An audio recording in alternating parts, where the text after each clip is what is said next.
Get the cream, precious metals or the crypto things. Your bars are light like the one that's on a Smith machine. But my Maxwell and I ain't speaking about the pretty. Welcome to 3 Count Commentaries. So, I enjoy when people take provocative takes. I love a good provocative take. When somebody says something that's completely unexpected, it makes me think. I like it. So I found this on Twitter. A gentleman named Hollywood Hangman Adam Pierce on Twitter, at Backup Hangman, made the following comment. He says, quote, "One of my hottest takes that I have kept quiet about is that women were presented much better in the WWF, WWE, circa 1999 or 2003 than they are right now. The women's evolution is a total sham. Every lady got consistent TV time and were presented as stars, from the serious ones to the eye candy. China was power scaled as stronger than literally every man in the WWF underneath the main event scene, and she and Lita were fucking dudes up regularly. With valets actually getting stories and consistent TV time, people like Ivory and Molly came into their own in comedy roles. Most of the women had agency, and if they didn't, they would claim or regain it by the end of their stories. Even the ladies there for sex appeal were portrayed as highlighted superstars.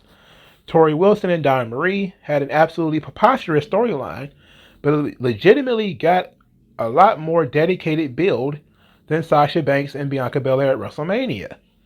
Even the more overtly misogynistic things that took place to women on the show, like Trish Stratus egregiously barking like a dog for Vince, ended up with Vince getting kicked in the balls, Mr. Sacco and coast to coast at WrestleMania. The in-ring ability of women today is far superior. But what good is any of that when these ladies get no time to show it, and are booked inconsistently, and aren't given a chance to get over properly? Tony got pied in the face, and the payoff would be losing to Charlotte. The women of yesteryear, specifically the babyfaces, were put in a position to be triumphant, whether that be in winning matches, being badasses that wouldn't take shit from anyone, including the men, and in Sable's case, her abusive husband, or even in being simply confident and sexy. Rhea is a zillion times better than Sable. Why isn't she powerbombing motherfuckers? That period for women wasn't perfect, and there were plenty of things that I couldn't do without. But for the aforementioned reasons, they handled the ladies better. If anything, it's an indictment on today." So, as I said, I think this is a very provocative subject. Almost nobody is willing to make the argument that wrestling was better for women in the 90s, between the late 90s and the early 2000s. This was the era of hot lesbian action, catfight girls. What else did they have? Lingerie pillow fights. I think it might have been later, but they had evening gown matches. You had Trish Stratus barking like a dog. You had Sable pretty much naked every Monday. You had bikini contests. You had all this kind of stuff. But there are some things that I want to discuss that I find very interesting about this piece. And the number one thing that came to mind is he mentioned the diversity of the women, and that you saw women doing a little bit of everything. There were sexy women. There was also technicians. There were tough women. There was no nonsense women. There were valets. There was a lot of different women in a lot of different roles, and it was all accepted because there was no gender garbage back then like it is today. Feminism has completely desexed women. We'll get into that in a moment. But because women were allowed to still be women, you got the diversity of women, where some women got to be tough and strong like Jazz, while other women had got to be sexy like Tori Wilson and Dawn Marie. And they could exist in the same world at the exact same time and not overlapping each other in any meaningful way, because Tori Wilson and Dawn Marie, or Jazz, they would never really cross paths. Like, they would never have a match against each other because Dawn Marie and Tori Wilson were not really wrestlers. Or Jazz was always positioned as a legitimate wrestler, so she would have wrestling storylines, while they would have more soap opera storylines. But it was still storylines. It was still something for everyone to do. And that having that diversity was very important. I think the second thing that we noticed here is that there was an accepting of women's natural roles back then. In so much that women were not desexed. They were still women. You know, there was still a sexy aspect to the business. Maybe it was overblown to a degree, depending on, your mileage may vary on that. But the women were not completely and totally desexed, kind of how they are today. Where even if it makes sense to push a woman as being sexy today, people get bothered by it. Like, toxic attraction really bothers people, believe it or not. The concept of Tiffany Stratton, she hasn't even done anything yet. She bothers people. And that's because of the gender crap that we have floating through society that continues to want to desex women and treat them like small, inferior men. Like, why not be the best woman instead of being a secondary or tertiary man? A woman can never be a man. And I think this Becky Lynch demand situation that they started running with really is like the bright red line in the sand that we crossed, and it's almost impossible to go back. The fact that Becky Lynch had to start calling herself the man in order really to get over caused a hell of a problem, because it caused a lot of confusion for people. They was like, what is this? Why is this even necessary? But, and it did, because it masculinized Becky Lynch, who was never really a super feminine character anyway. But now she's, super tough, and she's talking rough, she's talking street talk and all that kind of stuff, and it's really overboard, And I'm not saying it was a problem, but I'm saying I'm looking at it and saying to myself, it would be nice if we had somebody to counteract that. That's where you need like a Kelly Kelly or somebody like that to do something sexy in order to counteract this masculine energy that Becky Lynch has got going on here. Because it's not really a natural fit for most people. They aren't really interested in that. I mean, think about it throughout history. When has men ever really been attracted to super masculine women? Never. When has men really been interested in super masculine women? Never. Men have never really been into women who get involved in masculine pursuits and come across as small, inferior men. Men get into things when they see beautiful women get into it. Men, that's why Ronda Rousey was so great for UFC. She was still a feminine woman, but she was in a masculine industry. So she had to tie her hair up and not wear any makeup when it's fight time. But afterwards, she would glam it up. She would do these commercials with her hair all curled up and dresses and everything. And that's what made her so special for the UFC. She was able to do both, And occasionally you'll see some UFC women go out there and try to do both. They'll go out there and do like the weigh-ins in the bra and panties and, muscles and everything, to remind people, look, I'm in a tough industry, sure, but I'm still a woman, and you probably are surrounded. And there was a thing recently about one of these chicks who said that, I'm the first mom champion in UFC. And somebody was like, what about this other girl who was a mom? She was like, I gave birth to my children. Like, I achieved in a masculine industry while still being a woman. I literally gave birth to my children. I'm not a lesbian who, adopted children. And you could take that how you want. But I appreciated that she said that, because she's saying to other women out there that you can do both. You can take time, actually have children, and still succeed, and still succeed. In today's world, people look at children as an albatross around their back and you'll never get anywhere. if you have children. It's like, no, that's not true. You know, you can achieve, and I appreciated that. There's something empowering about that statement, and people took it the wrong way because they want everybody to be seen as being equal. It's like that's not an equal endeavor. Giving birth to children is physically demanding. It physically changes you. You know, she was the other lady. No offense to her, she wasn't physically changed in order to have children. You know, it's a completely different thing, and that's all that she was saying, and people got upset about it.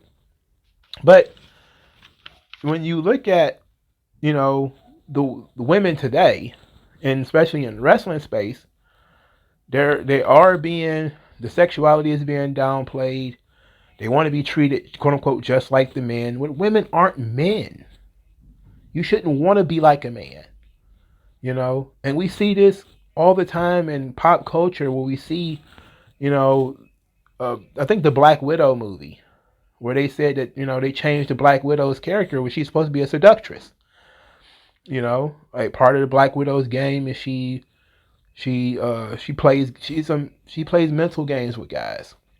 She plays weak. She plays a damsel in distress. She plays like she's, you know, you see it again with Cowboy Bebop, and they'll change these characters to basically being mirrors of the male character. So essentially, they're a completely almost the same character. It's pointless. You know, it's like just we already have the man. What we need you for? So what we missing is the epitome of the female. You know, and this is something that Mandy Rose actually brings into the picture, and where people started really getting behind, the people who do like Toxic Attraction. That's the people who kind of get it. You know, that you have Mandy with this toxic feminine energy. You know, the super ego, but which has always been there for Mandy's character. But now, you know, she's starting to become a little bit more physical, a little bit more ferocious. She's changing. And but she's still beautiful, and she's still not shy about it. And I like that. You know, it is the right thing for a female character to be, you know, if you can pull it off, of course. Now, the third thing that I kind of understood from that tweet thread was that there were definitely better character arcs in the past. You know, when you look at, and the Sable was a perfect one, because Sable is, you know, almost a complete character. She has so much depth. You had Sable, who went from being almost Miss Elizabeth. Miss Elizabeth never really said anything, never really did anything. She just looked classy. She was very demure. She supported her man, and, you know, she was a perfect damsel in distress. Sable did all that. Sable was a damsel in distress. She was scared of mankind. She ran away, all that kind of stuff. And then she started having these problems with Mark, and Mark is being controlling. And now Sable starts to rebel a little bit. First, she's doing things behind his back. And then she starts to outwardly rebel by taking her clothes off. And the more Mark complains, the less she wears. And then the more brazen she gets about it. And the fans are getting behind her because they hate Mark. And Mark wants to not only control his woman, but doesn't want us to see Sable's goodies. But Sable wants to show off. So it was perfect. It was a perfectly well told story of a woman who was dealing with, I guess you could say, domestic violence or domestic abuse, you know, control. And she fought back. And she powerbombed this bastard. Perfect way to end the story. The nice cherry on top. It doesn't matter if whether you like it or not. You know, I wasn't thrilled with it. But it's a perfect cherry on top of that story. Is that she powerbombed her abusive husband and broke away from him. And now she's on her own. But what happens when you've created this monster, you pumped her head up to this degree, well, now she's a complete arrogant bitch. Now she saunters out there and saying, you know, this is for all the women who want to be me and the men who come to see me. And everybody's like, boo. It's like, you started this. You created this version of Sable. You know, you're the one who cheered for her when she was getting naked. You're the one who cheered for her when she powerbombed her husband. You created this diva, you know? And that's great character stuff. That's a fantastic character arc. The fans created their own heel by giving her so much attention. And it's perfect for a woman because that's almost exactly what happens with women. You give them too much attention, their head get a little big, their ego gets a little higher. They start talking out of school, start feeling themselves, and things go bad from there. It was perfect. Another great character you had is Lita. Lita never cut a great promo, never really had a great match at that point in time. But Lita was, super over. Why? Because Lita showed that she was just as tough as the boys she hung out with. The Hardy Boys were perfect for Lita. She was a perfect complement to them. They jumped off shit. Lita jumped off the same shit. She was willing to take as many risks as they were. Now, she didn't have to, but she was willing to. And she was still sexy while doing it. She wasn't de-sexed in doing it. She still had showed a little bit. She wore pants, but she also wore a thong, right? You see that Lita is a high flyer. She's just as tough and just as, crazy as Matt and Jeff. She's willing to jump off ladders. She's willing to do the Hurricane Ranas and moonsaults and everything. She's willing to do it all and still be a girl. But she wasn't as tough as Chyna. So she was tougher than Sable. She was a little bit more masculine than Sable as far as she was more assertive as far as getting involved. Sable didn't really want to be physical. Lita wanted it. She enjoyed the physicality part of it. But she wasn't as tough as Chyna. And I think Chyna is, of course, the epitome when it comes to the female wrestler of the 99-2000 era. Because you had Chyna who went from being very quiet, muscle girl, didn't have anything to say, to being, and there was this journey where she was going out sort of finding her femininity. Where first it was like she got a boob job, then she got the jaw reconstructed, then Chyna started to talk, she started showing some personality, then she kind of glammed up a little bit, started wearing her hair a little bit differently, started wearing the makeup, people started finding the muscles sexy.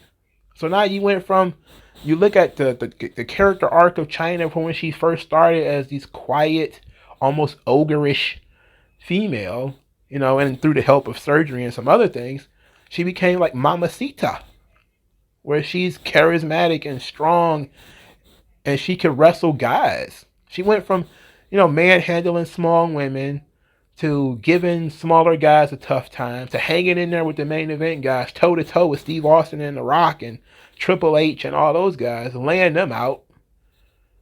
And it got to the point where Chyna could wrestle a man, and nobody would bat an eye. Nobody thought it was an agenda or the feminist agenda because they didn't de-sex Chyna. Chyna was still a woman, but she was a big woman. And it was acceptable that if we saw Chyna clothesline or body slam a man, it was perfectly fine. We bought in. There was nobody complaining about the feminist agenda. Nobody thought about that then. Because the women were treated as equals to the men. And this takes me to the next level, where you talk about what I call it nose to nose. Where the women can go nose to nose with the men. Stephanie McMahon would get into a guy's face, say some of the most evil, disgusting shit. He would say something back to her. She'd slap him. He'd hit her with a rock bottom. He'd hit her with a stunner. She'd get put in a submission hold or something. There was no invisible wall where she can say whatever she wants and he has to stand back and look stupid. There was none of that. She was able to go out there and have agency, like the guy said. Pick a fight with a guy if she wanted to.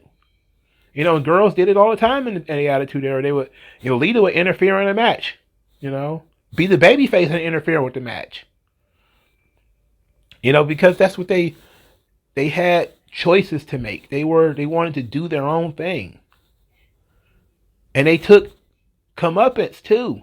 They got powerbombed through the table. I mean, come on, you had Mae Young and the Fabulous Moolah were two of the biggest female stars in the history of the world, and they were still doing this stuff in their 70s, their 80s, or whatever it was in the 90s. They were going through tables and everything. They were not treated like delicate flowers. They were treated like regular people. Sure, they were women, but they were treated like everybody else. There was no woman bubble where the men shall not penetrate, which is how they act today. That invisible wall where it's almost like the women and the men don't exist in the same place anymore. That's how it is today. And it's stupid. It's real stupid. I'll never forget, like, how many weeks, months have people been saying Naomi should be in the bloodline and they won't do it? I remember seeing on Twitter when Bianca Belair was hanging out with the Street Profits, people were like, oh, she is way too big to be hanging out with them. I hope she just doesn't. I'm like, what do you mean? That's her husband. I'll never forget, like, they showed a clip. I forget where I saw it. Maybe it was on WWE's Twitter account, where Bianca Belair, of course, celebrated for winning WrestleMania. Montez Ford is the first person that meets her at the curtain. It's a nice little moment between the two of them backstage. And I thought, you know what, that's sweet. Why didn't they do that in the ring? And then I thought about it, and I said to myself, it's probably they didn't want WWE, probably didn't want Montez Ford to, quote unquote, take the spotlight from Bianca Belair and go out there. And I said, that's toxic thinking. Anybody who thinks that a man and a woman being together, all of a sudden the man overshadows them, they don't think that much of that woman. That's not always the case. And how could it not enhance the moment to have a husband and a wife sharing something in front of the world? Like, since when is it that, your wife achieves something and you can't be there with her? Like, that's so insane to me that's the kind of world that we live in now. Like, when Eddie won the title, he ran over to his mom and gave his mom a big hug. When Kofi won the title, he brought his kids in the ring. It only enhances the moment. It doesn't take away. It only enhances it.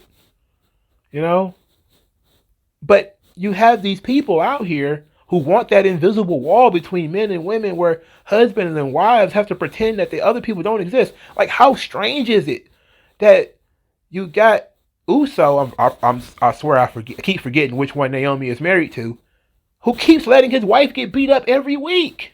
How bizarre is that?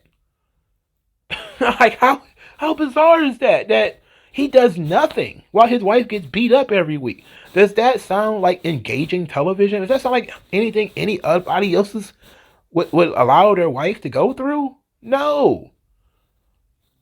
It doesn't make sense. It doesn't make sense. And it's a lack of character development because everybody knows that they're married. And yet, nobody is willing to do anything about Sonya Deville constantly screwing over Naomi. Oh, she needs to join the bloodline. Everybody says this because it makes the most sense. WWE won't do it. Why? Oh, well, because there has to be this invisible wall between men and women. We got to do the Bechdel test where, the women and the men, they have to have their own storylines and they can't talk about each other. That's why, have this rare occasion where I think they did didn't they do a stretcher angle with Seth Rollins or something like that, and then Becky Lynch was backstage, and that's like the only time they got really a chance to do that. Like, all these times that Bianca Belair had been laid out, Montez Ford never came out there and did anything. Like, it does seem to make sense to me that would occur. All these times Naomi been getting beat up and choked out. Some Chinese girl she's never met had to come and do something. Her husband didn't do anything. It doesn't make sense. But that's kind of how storylines are written now. Like, could you imagine in the 90s something happened to Lita and Matt Hardy just stood by and just let it happen? That wouldn't be the case at all. So you have that crazy, stupid, invisible wall that they've created. And let's say they do break down the invisible wall. And when they do that, you get shit like the man's man. Or you get stupid idiot husband. Like that commercial where Montez Ford plays the Homer Simpson role, where he goes to get Snickers in this commercial, and he comes back with like a bag full of Snickers. And Bianca has to set him straight, like, babe, I didn't tell you to get like 1,000 Snickers. That's not what I told you to do. Or whatever it was. And he just looked like a complete and total goof. Like, that's every commercial these days now is idiot husband who couldn't find his ass with both hands and a magnifying glass on a road map. It doesn't make her look good that she's hanging out with this idiot. You know? Why would she marry a fucking idiot? A moron? Why would she marry him? You know? And that's really what happens now. So that's why the invisible wall kind of, exists. Because melding these two together don't seem to elevate both as it should. How it always had been. You can do storylines with men and their wives and elevate both without one bringing the other down or anything like that. That's a choice. That's a decision you make. When you write in a character and all this kind of stuff, you make those decisions. So back then there was a focus on personalities. That's where you started getting sort of the outlandish storylines. And then if they didn't have a personality, we just turn them into a sex pot. Kelly, no promo skills, no real personality. All right, go out there and strip tease, whatever. Doesn't matter. Okay, you could be a ring card girl. I wish we had ring card girls. That would be nice, But there was a focus on personality. And if you were a technician back then, you had to do comedy. That's how WWE does it. If you're a technician of any type, you got to do comedy. So Ivory had to do Right to Censor. Molly Holly had to do Mighty Molly. All right? Just like Kurt Angle, when he was a technician, he had to do comedy. Just like, Lance Storm, Dean Malenko had to do comedy. This is all around the same time. It should not. Sable existed in the same universe as Val Venus. Right? She was doing the grind, and Val Venus was swiveling his hips every goddamn week. There was no misogyny. It was something for everybody. They were equals. Sable was on a higher bracket. Much higher, much more visible than Val Venus. And her character wasn't that she was a porn star. She just literally did porn. Playboy is porn, So there was no fears of women being overshadowed by men. There was just not any of that stuff. They took it a little bit more seriously. And today, it's almost as if people are scared that the women will get left behind. And it's easy to just say it's just all bad writing. And that's true too. A lot of it is bad writing. But a lot of that is the bad writing is caused by the political climate.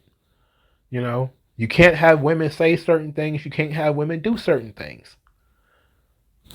And if you do that, then people are going to call it misogynistic. The women's evolution has become almost solely about shoehorning women into places they shouldn't be, like the main event of WrestleMania, or shoehorning women into the Royal Rumble, or whatever the case may be. It has not been about increasing their personalities. Very few women get over. It's just kind of how it is. And he's not wrong to say that women don't have a lot of time to do it. They don't they don't utilize all the women that they have. And part of it is the roster is bloated. That's part of the issue. Back then, the roster was a lot thinner, so there was a little bit more space for somebody like Lita or somebody like Ivory to develop. Today, even though they have all these hours of TV, they just increased the roster. There's still so many people who aren't doing anything. So it's easy to say, well, you got the women, but the women aren't allowed to do anything.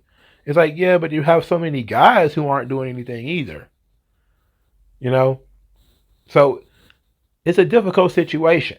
But I see why you can make that argument that maybe women's wrestling was better in the past. You know, when you look at the diversity of the women's roster, it was much better then than it is now. You know, and it's not just bra and panties matches and stuff like that. It was better character work. There was more time put into the soap opera aspects of it, which appeals to both women and men to a lesser degree when it comes to the men. But it appeals to both women and men. And if they can't wrestle, don't force them to wrestle. They should do character stuff. And then the matches should be short and sweet. That's it. You know, the problem that they try to have today is they try to turn everybody into a worker. Everybody doesn't need to be a worker. Sometimes somebody just needs to be a valet. Sometimes somebody just needs to do certain things. I just saw this Lash Legend. She's awful. It's only her second match, but she's awful. You know, B-Fab and Hit Row, she was awful. There was no need to turn them into wrestlers. If they can't wrestle, but they have a personality or they can do something else, guess what? There's perfect opportunities to utilize those skills. You know, you don't have to wrestle. You know, it's okay. You're not, and this is the problem that I think I nailed it when I was talking about, I believe, was it Sherry or Luna? I think it was Luna I was talking about. People have said that being a manager or a commentator or something is a downgrade from being a wrestler. That's not true. Bobby the Brain Heenan is more popular than most of the guys he managed. You know, most people couldn't tell you a Bobby the Brain Heenan match. But everybody has their favorite moment, their favorite promo, or something from Bobby the Brain Heenan. And he did it for years because he was good at it. Miss Elizabeth wasn't less than anybody, any other woman in my opinion, because she was just a manager. Maybe she was less than because she didn't really cut promos and she didn't really interfere. But she was different from everybody else. People have to stop trying to do that whole thing where in order to be considered an equal, you have to do the exact same thing. No, you don't. No, you don't. You can be good at something else and be the best at that, and people will appreciate that.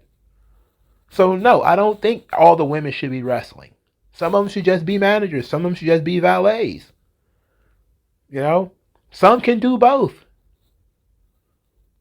It's not necessary for everybody to play in the same sandbox. And this is what I started the video talking about, the diversity of it. Lita, I don't even remember Lita having that many matches in that era. You know? But she got super over because she was willing to get involved and willing to do stuff. You know? And willing to take the bumps. Get knocked off the ring apron, get put through a table, whatever. She was willing to do it. So what? She didn't have a bunch of matches at the time. Nobody asked. Nobody cared. She has a ton of great moments from that era. You know? None of Chyna's matches were any good. None of Sable's matches were any good. But they were having iconic moments. They were dropping. I can remember stuff from that era without having seen it in years.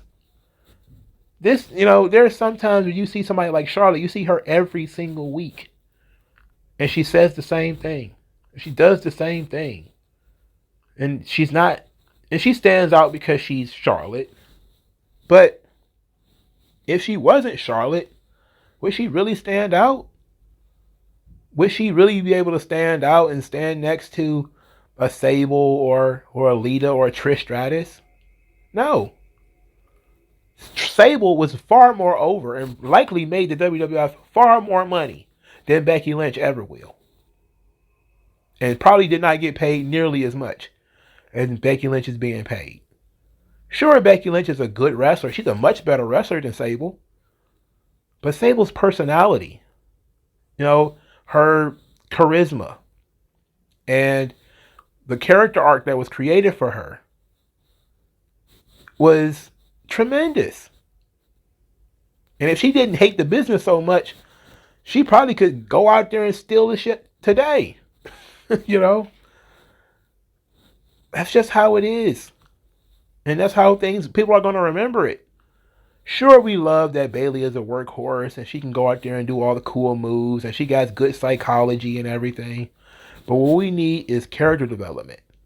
You know, Bailey has done a good job with her character development. I have enjoyed Bailey's character development. It's not consistent though. And that's what this guy's talking about. He's talking about the inconsistency of it.